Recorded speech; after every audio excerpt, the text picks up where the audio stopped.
Hello, and welcome to another video podcast. Don't do that. This is gross. If you feel like a grape and you only have raisins, Don't do that. you have two nostrils. This Okay. wins All the right. most disgusting episode so far. It's something that I still do, and I still do it and love it. Don't do that.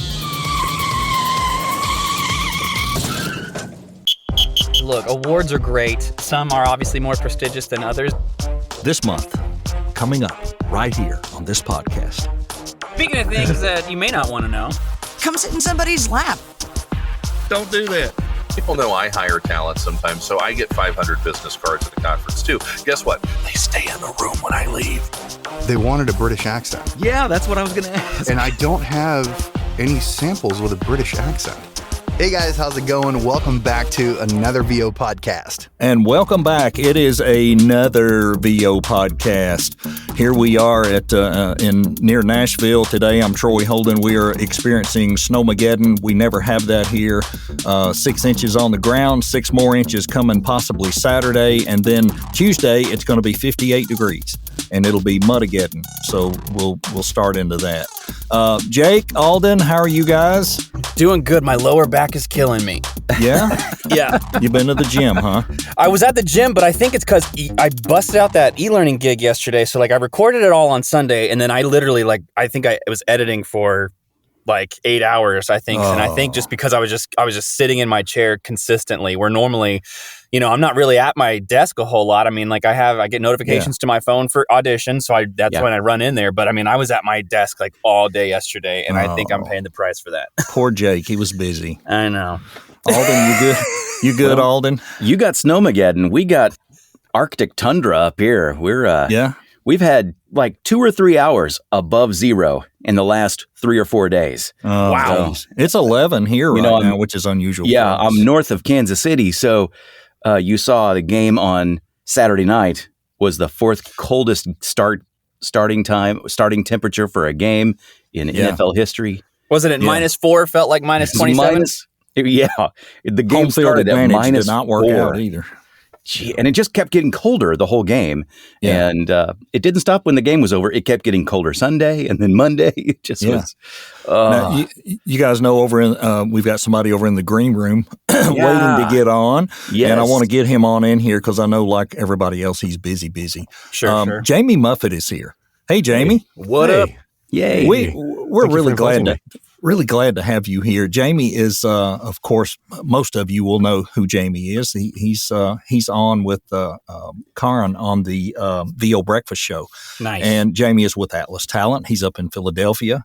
We'll try not to talk too much about married life and cable management. He's already kind of let us know a little of that. But Jamie's also a drummer, musician. He opened up RPS Audio this year. He does a lot of production as well. He's just a nice guy. But what I really like about Jamie, he's got the best snarky, sarcastic sense of humor, and I love that.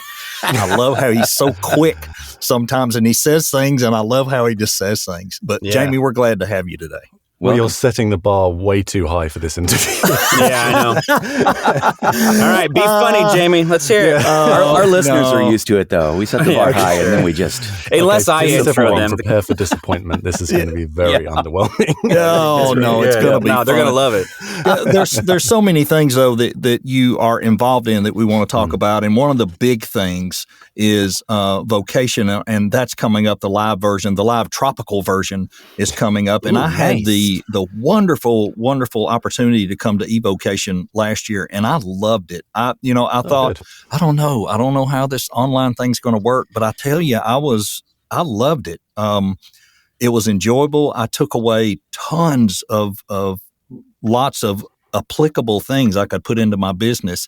So kind of let us know how the concept came around. Let's do a VO conference about the business side. How did that start? Well, the conference is run by myself and Karen Gilfrey, as you mentioned. And we first connected, I don't know when that was, 2017, something like that. And I had just left New York, and Karen was in New York, and she had started this group in New York that became this huge behemoth of classes and events and great community. and which is annoying because I just left and missed it. Which is funny because there was never any community of voice actors in New York before. Well, while I was there was just nothing. That's surprising. Yeah, right. LA, very, very communal, and they do lots of things. But New York was, I don't know, everyone's just too grumpy and focused on their own track, I guess, or something, which I kind of appreciate. I kind of like that. But I'd started the VO School podcast, which I began just after I left New York. And that was a podcast that was a progressive what's the word? A course, essentially, on starting out in voiceover, each episode building upon the last, covering different subjects, different guests in each week to talk about whatever that subject was. And I'd built up a little bit of a following, essentially, because of that. And so we got together and were talking about how there was no conference in New York, like for voiceover, and apart from her little events every now and again, there was nothing that was like a big bash that anyone could go to. There was something for audiobooks, but nothing else. I guess Sovas did a thing every other year as well, but so there was nothing consistent. So we're like, well, there's a bunch of conferences out there already. Why would we just do something that's already out there? And we were like, well, what do voice actors spend the majority of their time doing? It's the business of voiceover, trying to get more work, hustling, following up with clients, invoicing, taxes, all this kind of stuff, building a website. That's the stuff that voice actors spend the majority of their time doing day in, day out, and is the thing that is quite mysterious, Right.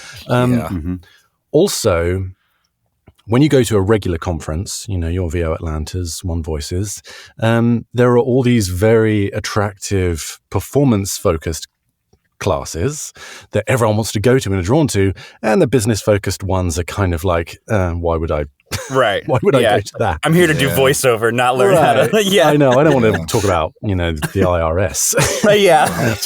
Well, who does, right? Right. Exactly. So we're not giving you any choice. Like, this is what you're here to do, and everyone's doing it together. And we really wanted, we really wanted everyone somewhat to follow the same track. So because we're very niche, we don't have a bunch of classes happening at the same time.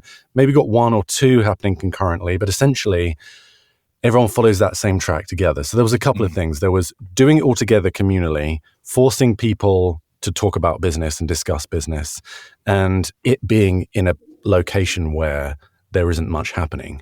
And it all kind of came together. And we'd done an event together, a panel event, and that went really well. And so the following year, we were like, yeah, let's try it. And that was 2019. And that was our first in-person event on the Upper West Side. That was cool. And then along comes COVID to ruin that. The next right. Exactly. Great timing. Exactly. Perfect. So is that why you guys went to the e-version? Yeah, we'd had it all booked in for the September of 2020, and April, May time, we had to make a decision. We were like, are we going to go ahead with this? Like, we obviously, you remember, like, no one knew what was going on, what the longevity of this thing was going to peak and then go away, or so. Everyone that had a conference, I felt very sorry for Gerald, who had VO Atlanta coming up, and that was a nightmare for everyone involved. Yeah. And we had to make a tough choice. Like, well, I think it's too risky. We can't take people's money during this time, and not knowing, obviously we'd give it back, but what's going to happen? So we actually, my wife and I were talking about it, and she actually came up with the idea of, like, well, the subject matter that you're dealing with is not necessarily location dependent. The business content really can be absorbed and worked on collaboratively in a virtual realm. And so we pivoted, and we were like, well, what are all the things that you do when you go to an in-person conference? You want to meet people, obviously you want to learn, you want to connect. And so we tried to think of the various ways we could do that virtually.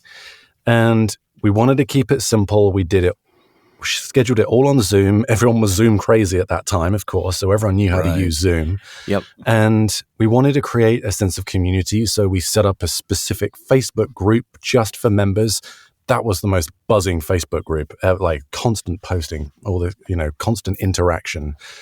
We set up a separate Zoom room throughout the weekend, were just for people to hang out in. So we're like, well, that's like the sort of conference bar, right? You can drop in, you can be having your lunch and chatting about voiceover, and then we'd go in and we'd do the classes and the panels, and then we had our Friday night party, and we had entertainers, and we had quizzes. I forget all the things we had on the first year, but so we really tried to recreate the live sense of a conference virtually, and it was amazing because, by September 2020, everyone was kind of sort of in, out, but not really. No one was going to anything. Right. Everyone was desperate for social stuff. Right. And it was such a fun event. We were just all sort of sat on our computers, like staring at the screen, but really it was like a social, social event, right? Yeah.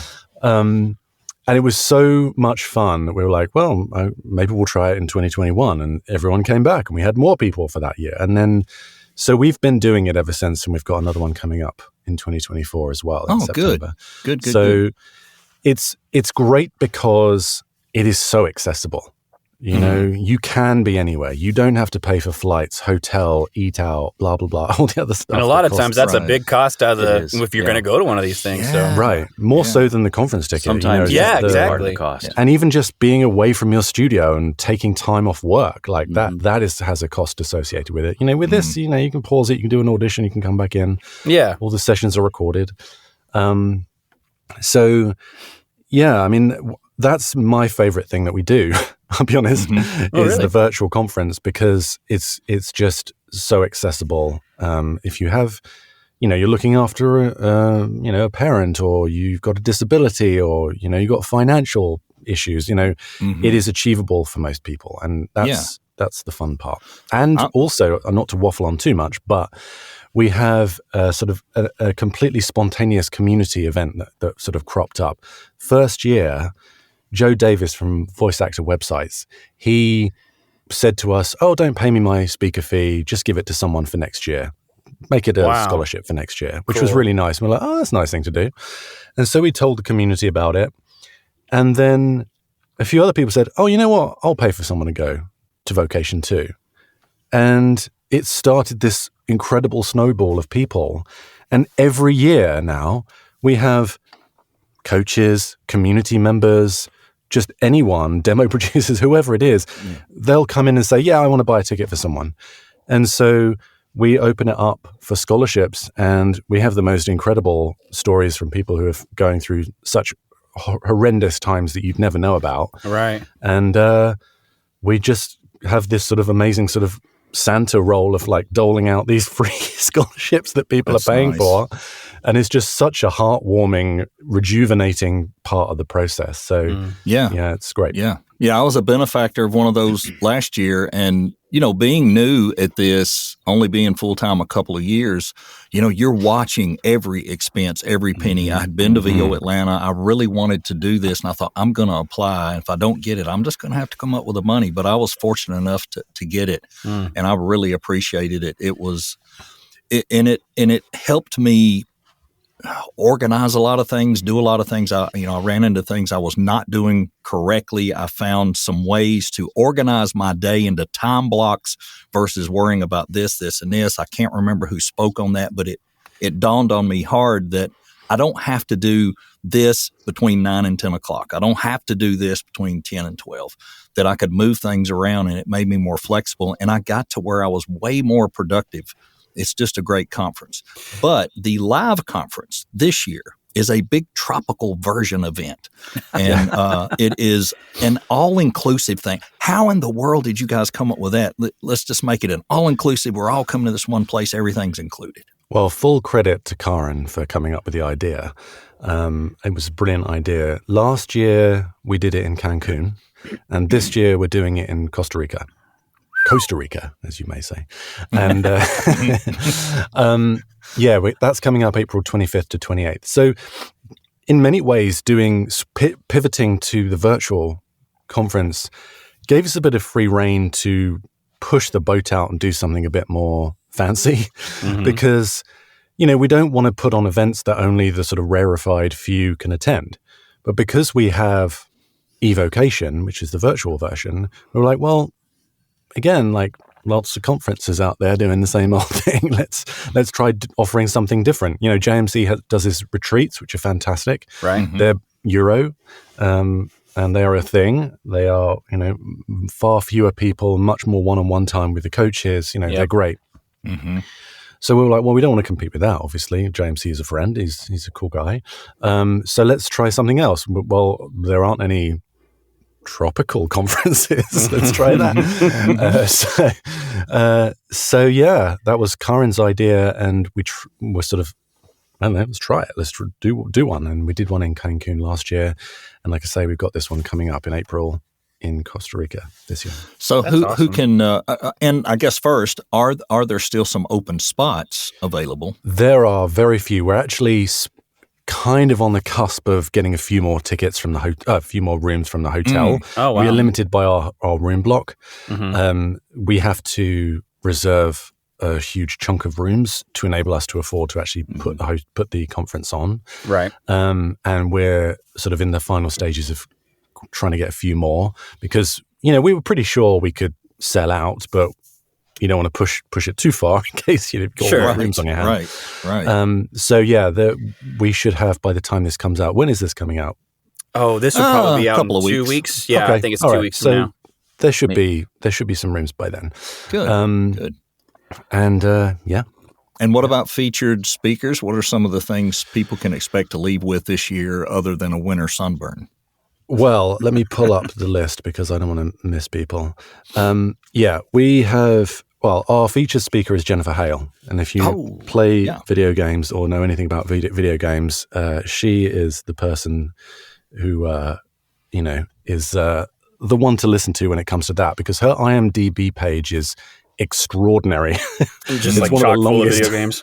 Yeah, I mean, everything. Nice. And we've spoken to Jennifer, of course, planning this, and she's such a lovely person as well. If you're into wanting to grow on social media and explode on social media, we have Stefan Johnson joining us. Nice. Yeah, he's great. He's the man. Fun. Yeah, he is great. Julia Bianco Shuffling, who, of course, literally wrote the book on video game work. Tim Friedlander, of course, is going to be there. Right. Kristen Piver is going to be there, ex-casting of Disney. Oh, she's great. Yeah, she's really nice. Yeah. Dave Walsh, you're probably familiar with. Yep. The Trutel. Lisa Ortiz, the crew from VA for VO. That's the name. I always get VO for VO. VA for VO. Right. Bridget and her group. Bridget and Lynn and all them. Yeah. Miranda. They're going to be there. Yep. Erica J is going to be talking about. She's great really, too. Yeah, blowing up in sort of commercial world, and she does a lot of corporate as well, and and she does a ton of stuff. So yeah, we've got some other people, but those are the highlights. Nice. And it wasn't a difficult sell. Yeah, to I get the imagine speakers. it wasn't. Yeah. So we really could cherry pick who we wanted.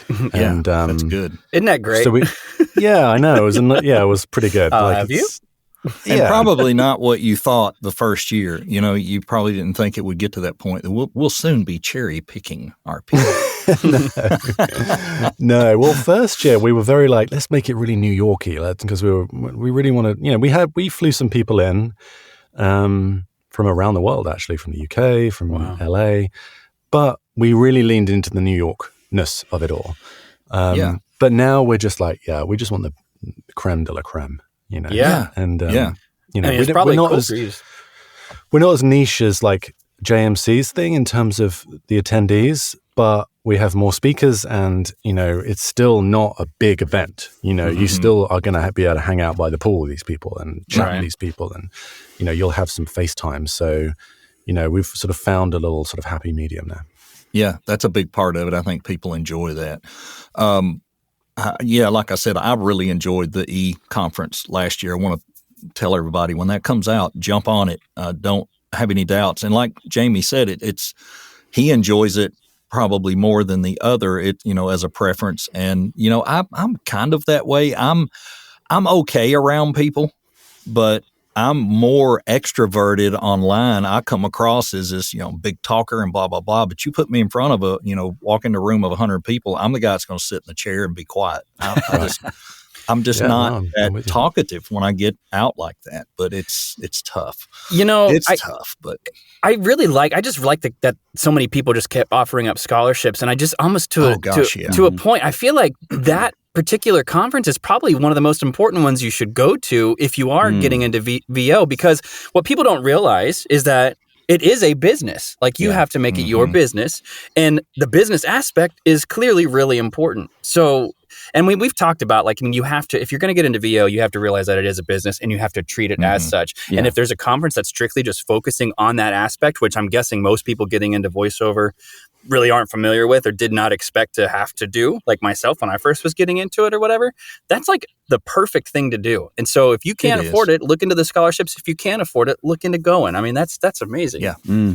I mean, it's a blessing and a curse that these days you have to do all the business stuff, but it's also all the power is in your control. Exactly. Gone are the days where, daddy would pay for you to live in LA and you could go to all the events and just meet the agents because you knew this cousin of the blah, blah, blah. Right.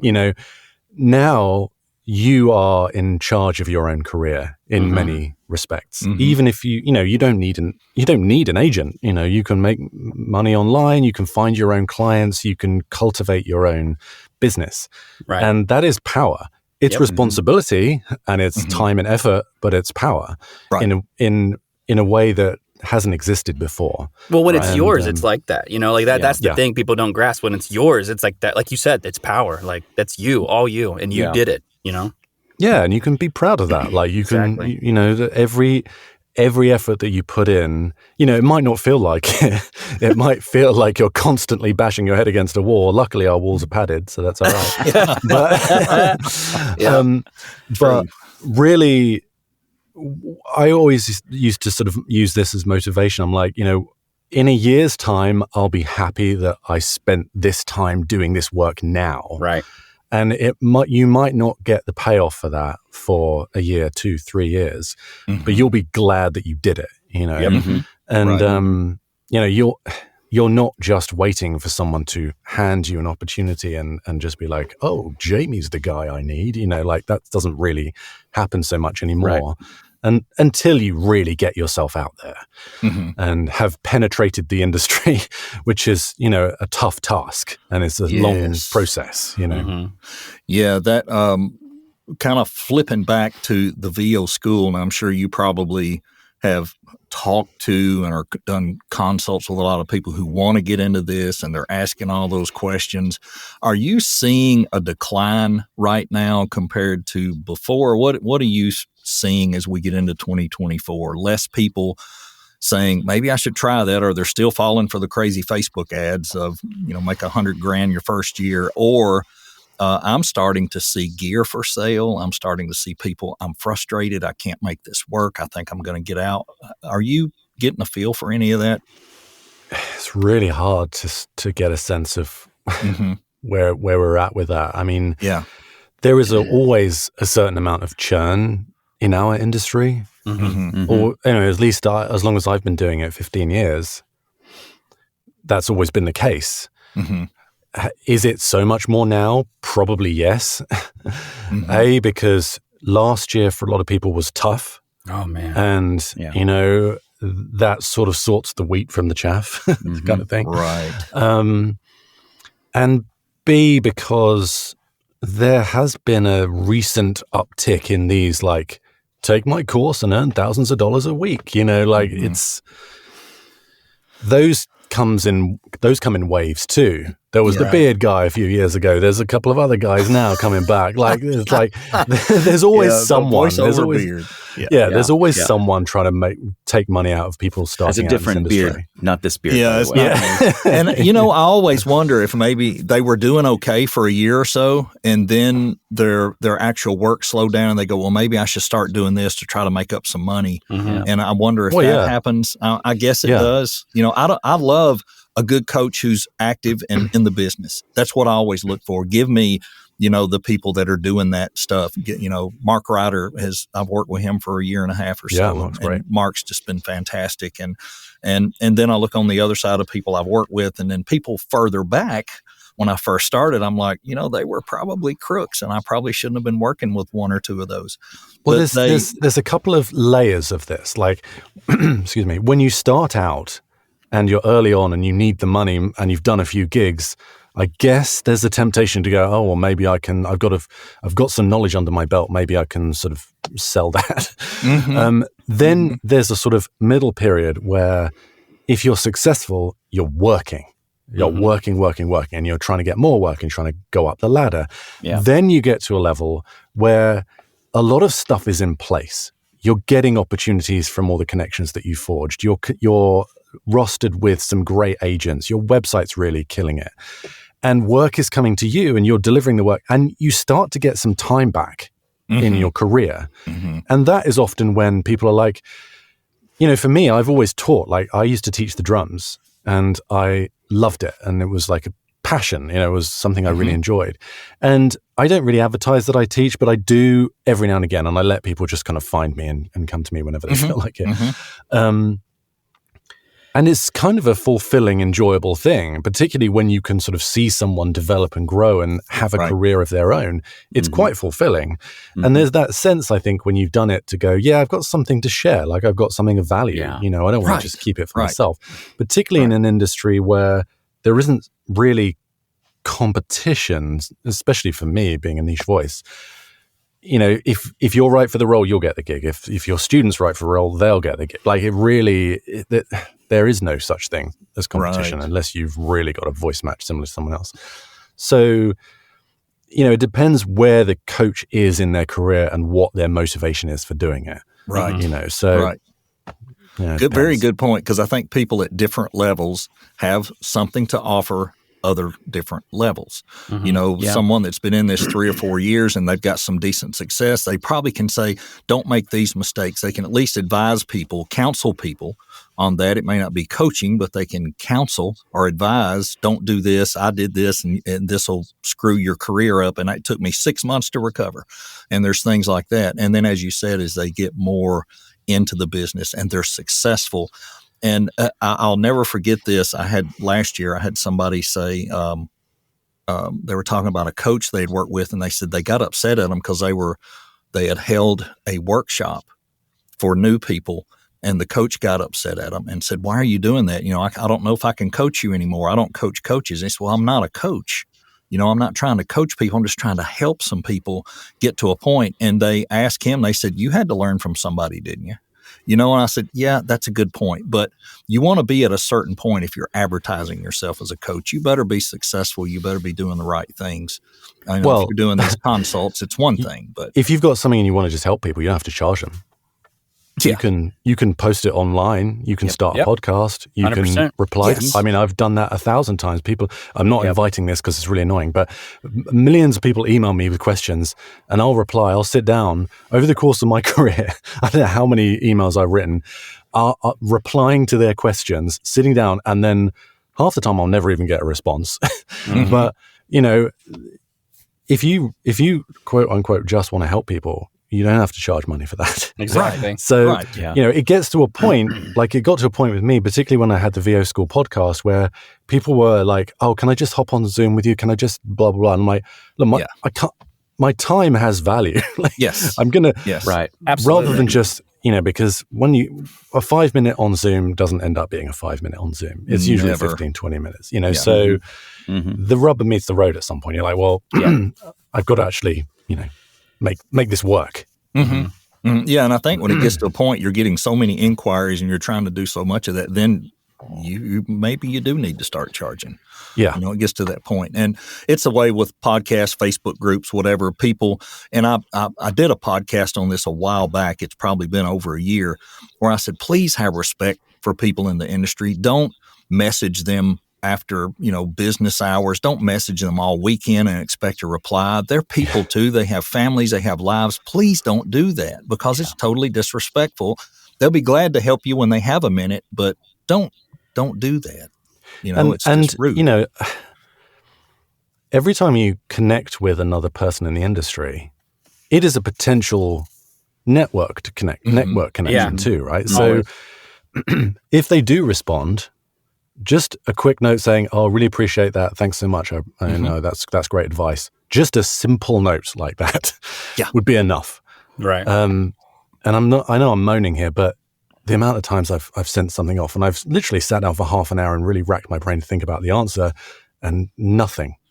Right. I'm like, some people just don't want to hear it. But, you know what I mean? Well, a little etiquette would be nice. The answer you give is like, "Oh, well, that's too complicated. I don't want to do this anymore." I mean, like, I think that's probably where I'm going wrong. I'm a bit blunt.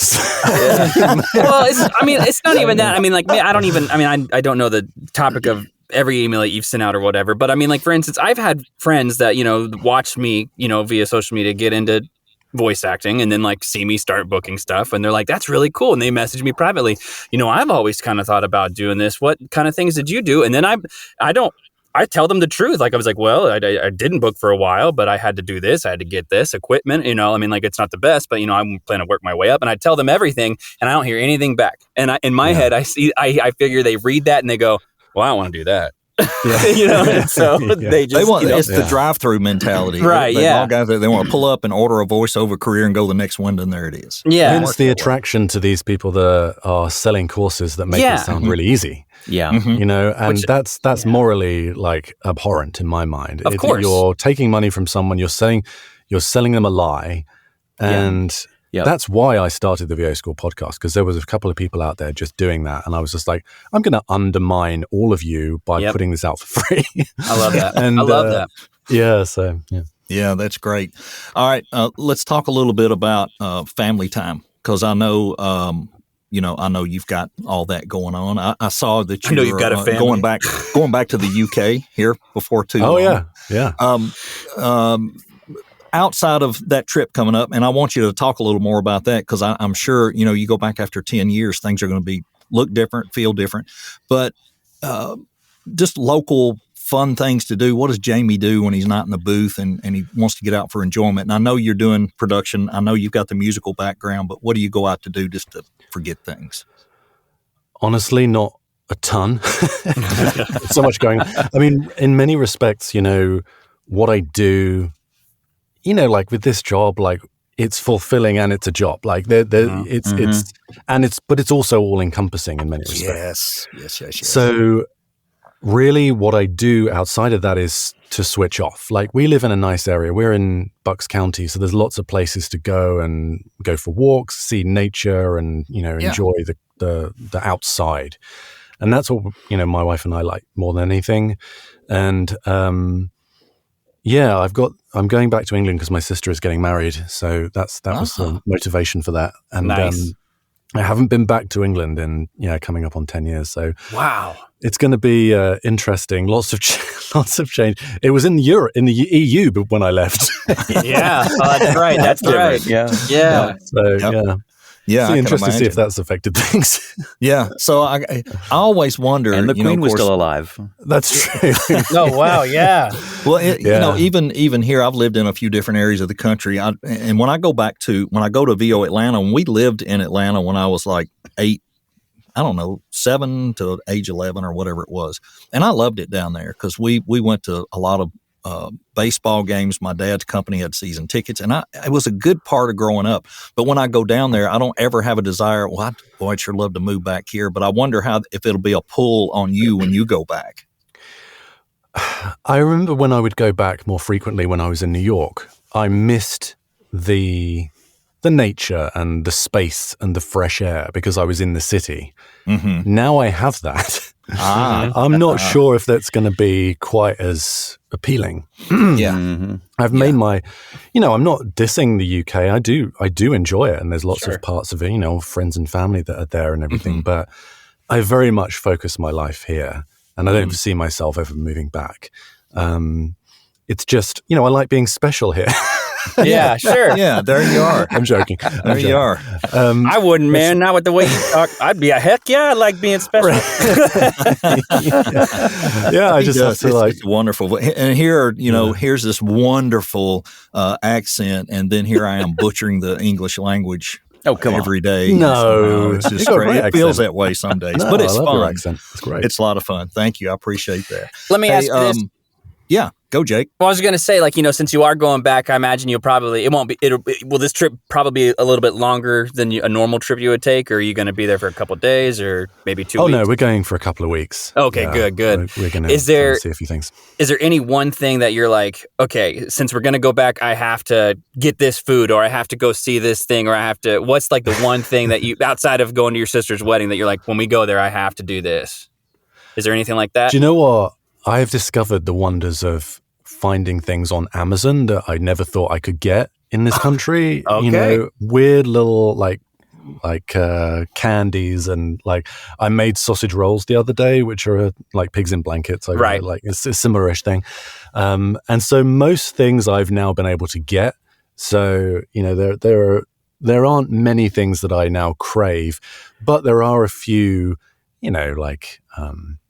someone made the comment that I'm going to spend a lot of time in M&S, which, if anyone's from the UK knows what that is. That's a chain of very fancy kind of sort of a supermarket. It's got a great food hall, and it's a sort of an institution. There's no equivalent really over here. I guess maybe like Wegmans or something is sort of similar-ish. But it's the little things like that, and there's some. There's places I want to go, people I want to see. Sure. It's mainly the people more than anything. Lifestyle isn't vastly different from our current lifestyle. Everything's homogenized a little bit over, with the internet and with our media and everything like that. So it's not so different. Apart from the fact that I'm not special when I go over there. That's hilarious. Oh, that's just hilarious. So funny. That is so funny. Well, I know you're going to enjoy it and have a great time. Yeah, for sure. That'll be fun. We've really enjoyed having you and promoting vocation and learning a little more about you. But I want to do one thing before we go. I want to test your knowledge of Nashville. And this will be an easy one. It'll be an easy one. Okay, so here's the challenge. Do you have any connection to Nashville that I'm missing? No. Oh, okay. So this is interesting. All right. He's got me now, so he's good. Yeah. After this, let's test your about Montana too. So let's see what No. This is a good one. I think he'll get this one. I just want to see where this goes. All right. Okay. You are in Nashville. You're downtown. Country music is blaring out of these bars, and you hear this voice you recognize coming out onto the street singing a song. What country song is Karin Gilfrey singing? Any song you'd like to pick. Any country song. Any country song. For Karin? For Karin. Because I know she can sing. She's got that classically trained voice, but let's hear her belt out. Something Johnny Cash, maybe. Oh, that would be great. Folsom Prison Blues. That'd be great. Yeah, there we go. That would be great, yeah. But Ring of Fire. For some reason, I had in the back of my mind, he's gonna say, "Stand by your man." So that's okay. We're okay with that. Tammy Wynette. Yeah, Tammy Wynette. See there, I knew he knew. I knew he had some of that knowledge. Got the music trivia. Alden, anything before we go? I know you got to have something. Oh, that's great. Well, no, I was thinking earlier. You talked about the blessing and curse of being in charge of our business. And you talked about the blessing of being in control. I think the curse is what Jake was hitting on. The blessing is it's all up to you and you get to make the decisions. The curse is it's all up to you and you have to make the decisions. If you fail, everyone just points their fingers right at you. I do believe, and why I think that is such an important conference, especially even if you can go to the e-conference. It doesn't matter, and I know in voiceover they always say, it's not about your voice. It's not about your voice. Well, you know what? I disagree with that to a point because it is how many times have you went to a session and they said, boy, that was the best read we'd ever heard. they always say, "We love your voice." Almost every time I've went into a session, "We love your voice." They love what you did with it, and I get that. Yeah. But the thing is, that will only take you so far. If you screw up the billing and you screw up your follow-up and you don't do the right things on the business side and manage your business correctly, I don't care how great your voice is and how great your performance is. You're going to flop in this business. It will bite you. They will not hire you a second time or a third time. Well, I use this analogy that having a great voice is the equivalent of like a soccer player being able to kick a ball really hard. Like you can kick it really hard. Okay, that's a good skill to have as a soccer player. But there's all the other stuff you need to do as well to be successful, in the Premier League or something. So, it's great to have, like, obviously better than not having it. But even when you go to a session and they're like, "I love your voice," is it just the character of the voice they love? Or is it that actor is really connected with the copy, is relaxed behind the mic, delivering something that feels authentic and real? Like, exactly. Like maybe they've articulated it in that way, "I love your voice," but there's so much more to it. Right. But you can have the great acting chops and be terrible at the business, and you're going to fail. Yeah, right? I think that's why this conference is such a big one that people need to consider. Is because you may feel like you have the acting chops, and probably do, but if you don't have what it takes or understand the business side of it, you're going to end up selling your gear, like Troy said. Yeah. And what people see and what people present is the 1% of the time you're behind the mic. Maybe you're working on a commercial that you can share with your peer group. That's a tiny, tiny fraction of what you're actually doing each and every day. Important, but it's just not really. It's almost irrelevant. Because all the other stuff is what got you the gig. You had to go through 57 auditions to get to that one audition where you booked the gig, but those 57 had to happen, right? And you had to get to the point where you were receiving 57 auditions and delivering 57 good auditions in a good studio and having made connections with all the right people. And, you trace it back and back and back. And then there's like, for that one gig, you're talking thousands and thousands of hours of work, that got you there. Yep. Right. Yeah. Good point. All right. That's why they don't respond to the email. That's true. Right. That's true. Yes. Not particularly attractive answer. Yeah. Last thing before we go, if we had a new listener listening right now and they're kind of on the fence about getting into voiceover, what's the top one or two things, if you can't narrow it down, what's the top one or two things you would say to that person, like how they should start? Immerse yourself in learning about the industry. Nice. Read books, listen to podcasts, go online and connect with voiceover people in communities, and just be a learning sponge. Right. You're not going to be able to jump in and just start swimming straight away. Spend the time to really absorb everything. And maybe in that time, you'll figure out, it's not really for me. Or after a couple of weeks, 3 weeks, a month, 6 months, you might be like, no, I'm still really into this. Like, I still really want to do it. That's a good sign that maybe you should do it. Because there is, I've heard instances of people who they want to get into voiceover, so they buy a booth, they get a 416, they spend all this money, and then they're like, it's the equivalent of going to college and taking a course in marine biology and coming out with $200,000 worth of student loans, and now you're like, well, I'm still at square one. Like, I'm still at the beginning. I've got some knowledge, but you've got this big burden over you. Like, go in as a student in a good way and absorb this information and learn and keep that enthusiasm for as long as you can, because that is going to sustain you when you do all these auditions and you keep getting knocked back or just ignored or whatever it is, because it is tough. Like that is a challenge to overcome. But if you put additional weight of expectation, like you've dropped a ton of money on a credit card and now you got the repayment to worry about and the interest, that's an extra layer of stress that you don't need. So learn, I would say. Great advice. Amazing. Great advice. Jamie, thanks for all you do for the community, the conferences, your availability in the Facebook groups.